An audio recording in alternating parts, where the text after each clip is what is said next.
Welcome to episode 4 of RNT Fitness Radio. This is Adam Haley, and I'm joined by Akash Vigela. This is the bit where you say hi. Hi. No, let's roll with this one. It's a bit of humour. Do you want to or not? Right. Yeah, go on. Let's roll with it. So, hopefully you guys have listened to the first 3 episodes, and you'll realise that we're still very new to this, hence having to redo this intro now 4 or 5 times? 5 times. 5 times, okay. So we're going to roll with it. Hopefully each episode that we do, we get better and better, we refine it. If you have any tips, advice, any feedback for us, we're more than open to receiving that. So much like the first episode, we're going to go into Q&As again with some of our clients. So we're going to kick it off with Karen, who asked how to deal with the post-show side of things mentally and physically. What strategies do we have or do we employ with our clients after a long diet, a contest prep, a photo shoot prep, and that sort of thing? And for those of you that haven't been through that, what she means, I guess, is sort of how do you transition into everyday life? How do you prevent the binges? How do you get your body running efficiently again? And that sort of thing, because it can really take its toll. So I'll kick this one off by saying the first thing I would do is focus on mentally just unwinding initially. So what I tend to do is once the event is done, the rest of that day, I will take off of the diet and I'll try and go out and have a meal socially. And I think that's the big area that most people go wrong, is that they plan these big elaborate meals and they fill up their cheat cupboards at home with all sorts of foods, and they make the whole process about the food. And I really think that's the wrong thing to do and leads to an unhealthy mindset. For me, it's more about, can I go out for a steak again with my friends? Can I sit down and have a Sunday roast with my parents? Can I go to the cinema and actually have some popcorn with whoever I'm with? I try and make it about the experience as opposed to what food can I ram down my gullet. I think that was a big thing, a big shift in mindset for me as well this year. Yeah. So last time, I remember 3 years ago, I had all the cupboards filled up with, all the cheap foods I was going to eat. I had it all ready for the next day. But this time I didn't keep anything in the house. Yeah. And I think all we did was we went around for a steak that evening. And it was just a pretty normal meal, just with friends, and just kind of focusing on that experience rather than, what kind of sugar and cheap foods I can get down myself. Yeah, I think you just... And that'll set you up that first day, I think, sets you up. If you can nail that first day as a normal day without make it social, then go out for a decent meal, have a main, have a dessert if you fancy it. The next morning, perhaps go out for breakfast with, your partner or your family or whatever. And then from there, I really just think, just get back on the diet with a few extra calories, but the same structure as before. And then just add in like a weekly free meal. But again, I don't think it's a great idea always setting it in stone, as in it has to be on this night per week. Play it by ear. If you get invited out on a Friday night, go and enjoy it on a Friday night. If you want to get a DVD in and pizza on the Saturday night, have it on a Saturday night. But don't label it like a cheat, and don't pre-plan it and go to the shops and go buy everything, 2-3 days before, all this food you're going to binge on. It's going to screw your digestion. Mentally, it sets you up for disaster. Just, for me, it's really about trying to shift things into a social thing and get back to like everyday life, just being able to go do normal things. And for me, like year round, I follow my diet like 80% of the time. I'll eat the same foods, but then if I get invited out, I'll relax, I'll switch off, I'll just eat whatever's there. It's not a case of, I'm going out tonight, so what can I eat? What can I fit in? How far can I push it? It's a case of, what do I fancy? What do I enjoy? What's everyone else eating? So I think that's a big thing mentally is to do that. And then in terms of the gym, mentally, we've spoken about this before. I think setting performance goals rather than physique goals initially can be a good way to go. So you're so used to, especially if you're doing a photo shoot or a contest prep, you're on the scales every day, you're sending your weekly or your perhaps daily progress photos, and everything is all about the look. So I think it's quite healthy post-show to actually switch, stop looking at the physique so much, and pick some performance goals that do tie in with your physique. So the examples that I've given in an article that I wrote were, for me, my back thickness is something that lacks. So I set myself the goal of increasing my strength at the bent over row. For you, your legs are always going to be a body part that you need to focus on. So you set your performance goals in terms of, hack squat, leg press, and so on, RDL. So I think that's key.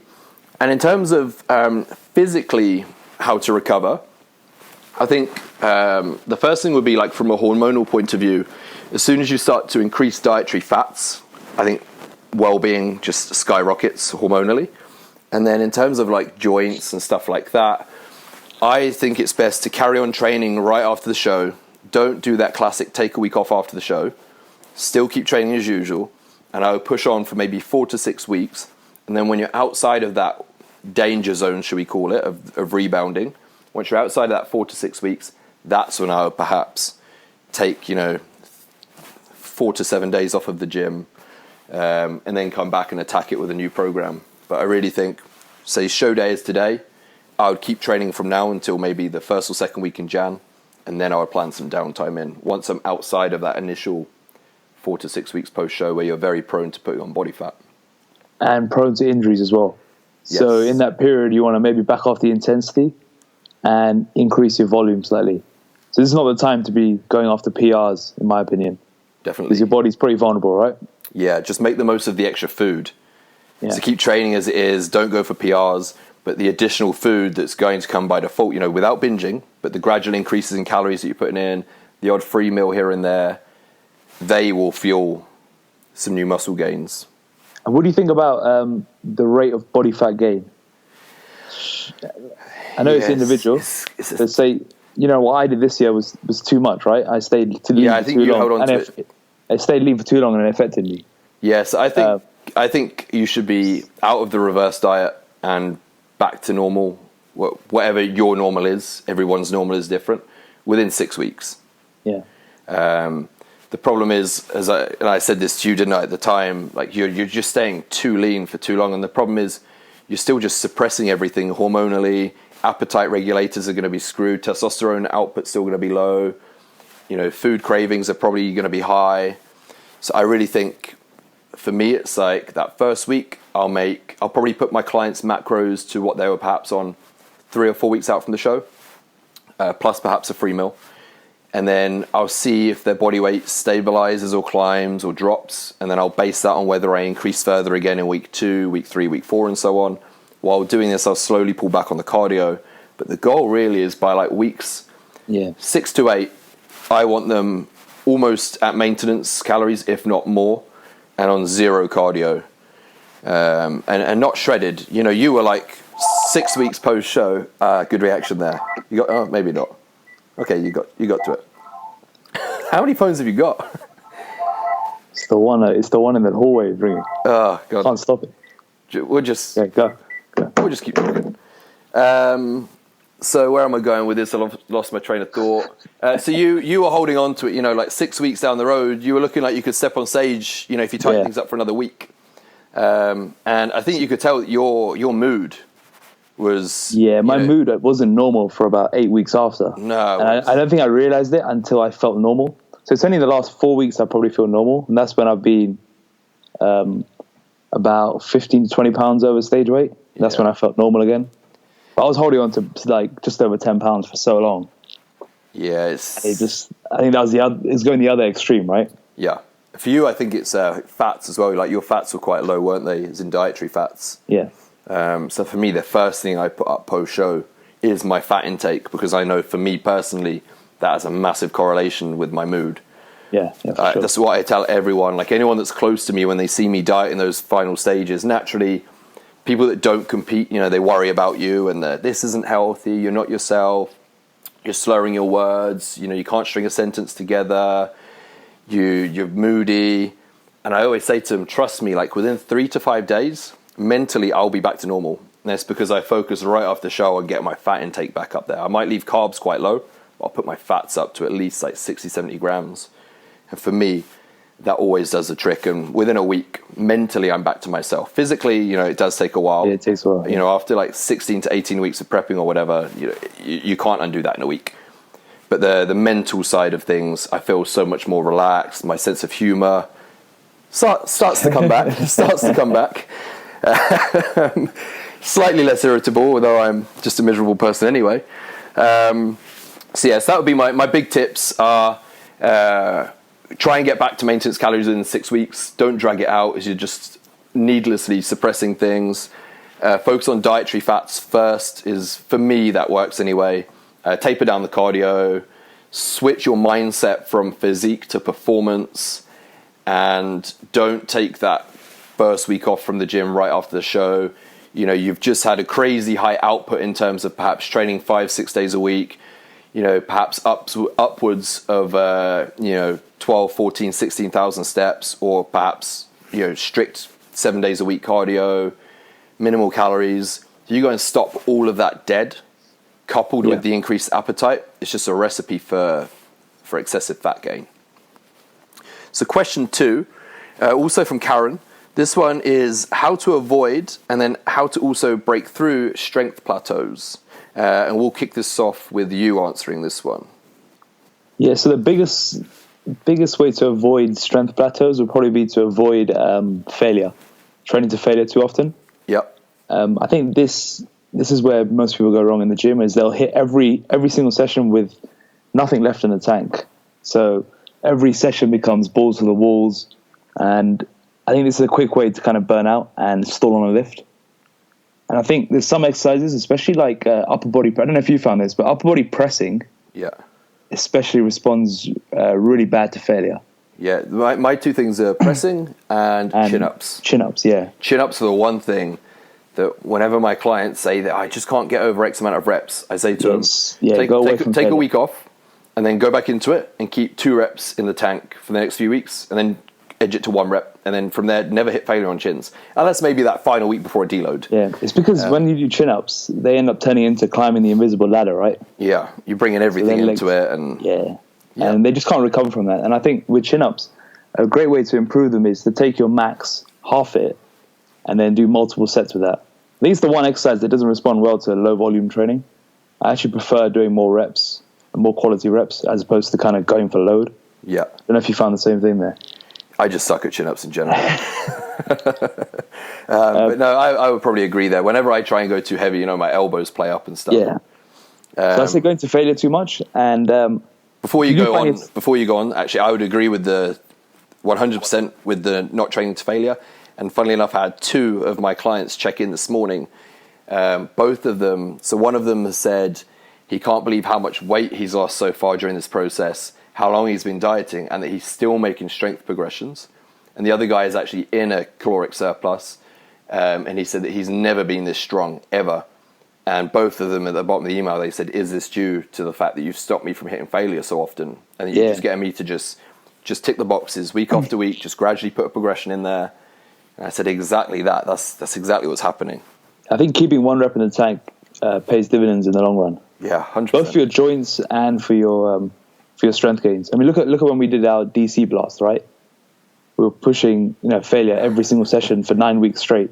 We completely burnt out, and then it took us maybe 8 to 12 weeks to recover from that. Yeah. Probably the closest we've been to overtraining, whatever you want to call it. Yeah. That was brutal. I'd say that, and then if you do hit a plateau, before you change everything up, I think the best way is just to kind of recycle the lift a bit. So back off 10% of your loads, and then build it up again. Yeah. I don't think there's always a need to change everything. Yeah, I agree with that, definitely. Or you can maybe just try a different rep range. Yeah, just drop the rep range slightly or increase it slightly. Yeah. Yep, agree with that. Okay, next one from James. This is tips on recovery in between sessions. So, like how to reduce DOMS, that soreness that we get. And really, for the most part, if you're new to training or you've just changed your program up, it's a case of suck it up, get used to it. You're going to be sore. It's the body adapting. You're causing micro trauma to the tissue. So you're going to be sore. Outside of that, if you're somebody that's been on the same routine for a period of time, you're an intermediate or advanced lifter, then you need to, and you're sore all the time, then the first thing I would check is your hydration. Your muscles are 70% water, so I'd be making sure that you're hitting at least 3.5, 4 liters of water a day. That you've got a decent amount of sodium in the diet. that your protein intake is sufficient. So at the very least, 1 gram per pound if you're a male, 0.8 grams per pound if you're a female. That you're supplementing with EAAs around the training to help promote muscle protein synthesis, which is effectively the recovery process. And then going back into what we've just spoken about, just assess your training. Are you completely obliterating a body part week in, week out with tons of volume and training to failure? You might not need to do that. So in a nutshell, it's for beginners, you're going to be sore. If you're an intermediate and you're well into a training routine, you shouldn't get that sore. Like, I'll get it, after a day if I hit a PB, my chest is like, I can feel it a little bit for a day or so, but I'm never, feeling like you've been hit by a bus, DOMS. Nah, I haven't had that for a long time. Yeah. No, that's not the goal. DOMS. And you probably don't want it because they're not then an you indicator of reduce muscle growth. Yeah, exactly. One thing I will say is, I know that some clients, some people, when they get these extreme DOMs, they resort to things like NSAIDs, like ibuprofen and stuff.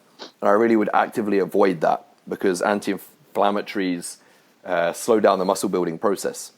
So muscle building, when we train and we recover, that's an inflammatory process that you want to happen. So to go and put anti-inflammatories in, it's kind of, to me, it's like defeating the object. Would you agree with that? Yeah, for sure. Sure. And also maybe staying active on your off days can be useful. So if you're after a leg day, if you've got a rest day, then going for a walk can help. Yeah, just loosen up the muscles, increase blood flow. Yeah. Blood flow. If you can increase blood flow to the muscle on your off days, I mean that tends to help the recovery. Definitely. I would agree with that. Brief thoughts on stretching. What's that? Sorry, brief thoughts on stretching. Yeah. I haven't seen it help much. In terms of DOMs, no, I don't think it helps. I've never noticed anything. I don't think it helps with pain. In terms of like stretching, should you do it, should you not? Depends on if to tighten certain muscle groups, but I think that's a discussion for another time. I'm just thinking for DOMs. But in terms of DOMs, I don't think it does anything. That classic, stick your leg up and stretch your hamstring out for 5 seconds, put your arm across your chest. Used to doing PE at school. I don't think that has any positive effect on reducing DOMs at all. Mitesh, so he has asked, what are our strategies for dealing mentally with adding size and saying goodbye to the abdominals? And let's make this one like particularly for people that have been overweight in the past. So for them it's a big deal when they've come from overweight to getting shredded for the first time in their life. Yeah, it's tough for them to let go of those. So Mitesh has done really well, right? He's lost 35 kilos and got completely shredded. So for him now, he wants to put on muscle. So like you said, it's that mental game. And I think this is the one time I'd probably recommend a more of a lean gains approach. Yeah. So I don't usually advocate, trying to stay too lean when you're trying to build size. But for someone who's come from that overweight background, I think you just got to take it slow. And also, you don't really want to be... He probably doesn't want to kind of gain so much size that... He's not like you or I, where he's trying to compete and add pounds and pounds to his frame, is he? He just wants to improve his look.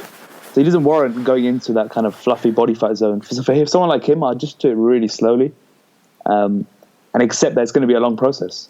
Yeah. Just focus on performance goals, have a very small calorie surplus, and just be patient and be consistent.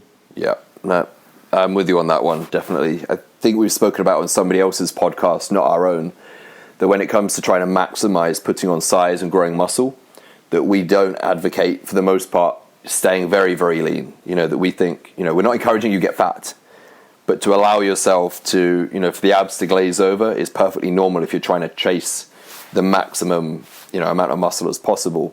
But as Akash has said, in this case, when you've got somebody that's, at the back of their mind, they don't want to go back to what they used to look like. So if you're pushing their food up week after week after week and, tell them, it's fine, just lose your abs, at the back of their mind, are they going to stick to it and adhere to it? No, because they've come from a place where they weren't happy with themselves. They finally got to what they want. So you have to have that slight compromise where with somebody like Mitesh, the muscle gain might be a little bit slower, but mentally he's going to be bought into it because he still feels that he looks great when he looks in the mirror. And that's why most of the clients do this, right? They're not like you and I that are chasing a trophy on stage. Most of our clients are doing this because they just want to feel good about themselves. They want to increase their confidence. And as cheesy as it sounds, they want to look good naked. Yeah, for sure. You can't blame them. So I think it's important as coaches not to impress our goals and our values onto our clients. And this is where I think that we're pretty unique. Perhaps a small plug for ourselves compared to other online coaches is that we don't force everyone into one system, one dietary approach, or everyone has to do this, everyone has to do that. We genuinely look at our clients as individuals and what's going to suit them best psychologically, as well as, selfishly wanting to get a great transformation photo out of them. If you have got a younger guy who is wanting to push on size, then I think, doing what we do is applicable. Yeah. Right? And I think those guys are the ones that are limiting themselves by trying to keep on to their abs, despite having the goal of, maximum muscle growth. So if you've got the goal of maximum muscle growth and you're coming from a kind of smaller frame, then you need to accept that your abs may disappear for a while. But it will be worth it in the long run. Definitely. 100% agree. So let's wrap up with one final point, which is one that the both of us I know are getting bombarded with at the moment, which is why I thought we would add this in. So this isn't any one particular client asking this. This is every damn client asking it. How to deal with the Christmas period. So for me, what I tell my clients is let's go really hard going into Christmas and try and create like a buffer of body fat. So if, just as an example, if a client's goal was to hit 80 kilos, then let's try and shoot for like 78. Let's overshoot where you want to be. So let's really ramp it up. Let's push hard until Christmas. And then what I tend to do myself is from midday Christmas Eve, I'll relax on the food front and I'll eat whatever my family's eating. So this year I'm going to go up to my mum's. I know that my mum and my stepdad are a big fan of their cheese boards and so on. So I'll get up, I'll probably have my normal breakfast like I always do because I'm a creature of habit. I'm going to get in the car and drive up there. And then whatever food they're putting on, I'll partake in that. Christmas Day is a complete write-off, and that doesn't mean binge. It means just have what you fancy. Like if you want a mince pie, have a damn mince pie. If you want a couple glasses of champagne, have it. And again, just make it social. It's rare that, nowadays with us working crazy hours and whatnot, it's rare that you get to spend time with your family like this. So maximize it. Don't be that person, I'm just going to have 2 potatoes, or I'm going to weigh this, or just relax. Like be part of it. Live in the moment for Christmas Day. Boxing Day, much the same. I tend to do like morning and afternoon. And then kind of from the evening onwards from there, the Christmas Day, the volume of food, I'm not used to. So by this point, I feel pretty full anyway. So from kind of Boxing Day evening, I tend to just naturally revert back to what I want to, my normal foods. Not out of I have to, just out of physically, like I'm stuffed. And then from the 27th onwards, it's pretty much like work as normal. Yeah, unless you've got social occasions. Yeah, if you've got social occasions, if you've got that period of Christmas to New Year off, and you've got a couple meals booked in or breakfasts out, go and enjoy them. But this is the time when, in that in-between Christmas and New Year, if you have, eaten in a caloric surplus, which of course I hope all of my clients do that over Christmas, use that to fuel your training sessions. So hit the gym hard on that bit in between Christmas and New Year. Try and set some new PBs, utilize those extra calories for recovery and strengthen the gym. And then come January, that's when we drop the hammer, we go hard again. So when you think about it in the grand scheme of things, it's what, like 6 to 8 meals out of 1,500. If you have 5 meals a day, it's like 72 hours, right? Out of 365 days in a year, it's 72 hours. Yeah, and if you're having 1,500 meals a year, roughly, and 6 of them are off plan, it's not going to be the end of the world, right? No. So I don't think you need. If you go into it panicking, I think you're going to set yourself up for a disaster. If you just go in and just enjoy the occasion, you'll have a much healthier mindset and come out of it pretty much normal. Yeah. And then, as a byproduct... I've just come out pretty much normal, right? Even if you enjoy yourself. Yeah, one is you're really not going to do much detriment. But the positive to it is, by taking that couple of days off to relax, 9 times out of 10, mentally you come back wanting to push harder. Whereas, subconsciously, if over the Christmas period you do restrict, you hold back, I won't have that. Because you haven't let go, when it then comes back to the 27th or the 1st of January or whatever, you haven't really had that downtime, so you kind of feel like you've missed out. Yeah. So for me, I know that by taking those couple of days off, I'm itching to get back in the gym. Yeah. And I want to eat well again. And if you're someone who eats well year round, you'll remember how bad it is to feel. Yeah, it's so how true. bad it feels when you're eating crap foods all the time. Yeah, right? it's so true. Christmas Day, as I said, I do not binge. I do not sit here weeks beforehand planning on what I'm going to eat. But I'll eat off-plan foods, and I'll eat chocolates, and I'll have champagne, and I'll eat whatever my parents have. And that food is stuff that, you know, typically I don't eat that often, and I don't digest that well. So I know that I will pay for it come Boxing Day. Like my stomach, it's full. I don't digest it. I'm gassy. I'm bloated. So I look forward to getting back to my normal foods, and it's not stomach issues from cramming this extra food in and binging. It's just these foods are just foods that I typically wouldn't eat year round. So naturally, you just don't digest them as well. So it's a good reminder, right? To how good it feels to eat well. Yeah, it is. Yeah, it's I remember Phil Lerner I think it was Phil Lerner that said it once, that most people nowadays don't know like how good digestion feels because they're so used to eating foods that inflame them and that they don't digest well. Yeah. They've been doing it for years. They do it day after day, so they don't know that actually they're not digesting things very well. It's not until they tidy up their diet for a period of 5 to 7 days and eat these foods that don't inflame them so much that suddenly they feel, oh shit, I'm not gassy anymore. I'm not bloated. Yeah. So Christmas can serve as a really good reminder as well as to the positives that eating good foods that you digest well has on the body. You just don't feel like crap. Completely agree. So, as a quick run through, just to recover that. So, question 1 was, Karen, post-contest or diet coping strategies. So, the big ones were to switch your thoughts from your physique over to performance, try and get your calories back up to at least maintenance within 6 weeks, increase your dietary fat intake, and really the big key that both you and I have found is don't make the post-contest meal so focused about the food. Make it more about the social side of it, your friends, your family, the experience, rather than what food can you cram in. And I really would recommend not doing the whole, building up a cheat cupboard the weeks leading into the show, because you're going to end up sat at home alone when nobody's in, eating it until you feel sick. The amount of clients I've had loads of people tell me they do it, and it's not a good place to be. Question 2 was the how to avoid and how to break through strength plateaus. So Akash's big advice there was don't always train to failure. Try and keep a rep or 2 in the tank. Really push the envelope on the training and perhaps hit failure in the week before a deload. In terms of breaking through the strength plateaus, alter rep ranges, whether you go from 6 to 8 reps down to like the 4 to 6 range, or you push it into the 8 to 12 range for a few weeks. Tips on recovery between sessions. The big one is, if you're new to this game, suck it up. If not, then make sure that hydration, nutrition, supplementation is on point, and also sleep. Actually, I didn't mention that. We all know that we should be getting 7 to 9 hours sleep a night. Most of us, if given the opportunity, we would take it. So if you can do, then I would recommend it. Mitesh was how to deal mentally with adding size and saying goodbye to the abdominals. This is coming from somebody that was 35 kilos overweight. So as we've said, typically in the younger guys, if they want to compete and want to maximize muscle growth, we tell them don't worry about the abs so much. Let the body fat creep up a small amount so you're in a good place to gain muscle tissue.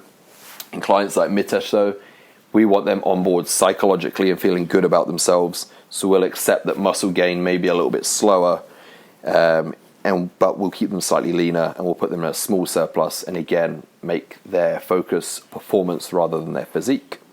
And then the last thing was from the both of us, enjoy Christmas. That's what it's there for. Enjoy it. Again, try and make it about your family. Live in the moment, be present, enjoy it. You don't want a half-assed Christmas and then, a week, 2 weeks later look back and think, why was I so miserable? I was the only one there being awkward and not eating this and not eating that. So don't binge, but just enjoy what everybody else enjoys. Do you want to add anything to those 5? Or have I summed that up? I think you've summed it up pretty well. Oh, perfect. I'm on a roll. Yeah. So let's wrap this up. And I want to finish this, or we want to finish this by asking you guys, if you're enjoying these, podcast. Although we are in our infancy and we do need to add a nice intro to it, and we need to not mess up the intro and whatnot. We need to make sure that our phones don't ring during the podcast. We are having these teething problems, but please bear with us. But if you're liking the content of what we're delivering, then it would be awesome if you could please subscribe to this podcast. And once you've subscribed, if you do have the extra 5 minutes, not even 5 minutes, it would be amazing if you could just leave us a really quick review. I'm just going to be totally honest and transparent here. Apparently, it's in the first, week or so that a podcast is released? 8 weeks. Yeah. Okay. In the first 8 weeks that a podcast is released, this is how iTunes kind of grades you in terms of listeners, interactions, subscriptions. So we're going to be honest and transparent here. It massively helps us out if you can help us climb the ladder on iTunes. What we're doing is we are going to give away, for those of you that would like to work with us, or those of you that currently work with us and you would like a free month added onto your package, please just leave us a quick review on iTunes, screenshot what you've written before you submit it, and just email it over to us on info@rntfitness.co.uk, and then hit submit on the review. We'll then pick the best review that somebody has left us, or two of the best reviews, one for our current clients and one for our prospective clients, and then we'll give you a 3 months coaching package. So sorry to end it on a plug for ourselves, but we really want to make the most of this podcast. We want to get this information out there. We really think that we've got value to give. So it would help us out if you guys can just subscribe and leave us a review. Anything else you want to add to that? That's great. Thank you for listening. Yes, thank you very much. Thank you for the messages and the emails as well from people saying so far that you're enjoying it. Just one very last final request is, if you're listening to this and you have questions yourselves, please message it to us. Anything you want us to talk about. We're always looking for new content, new ideas to talk about. So don't be afraid. You can just message us on Instagram, Akash Fagela or Adam Haley 1. So this is Akash getting involved in the plugs now. Or you can email us at info@rntfitness.co.uk. Yeah. Any of those is good. And just send us in your questions. Thank you.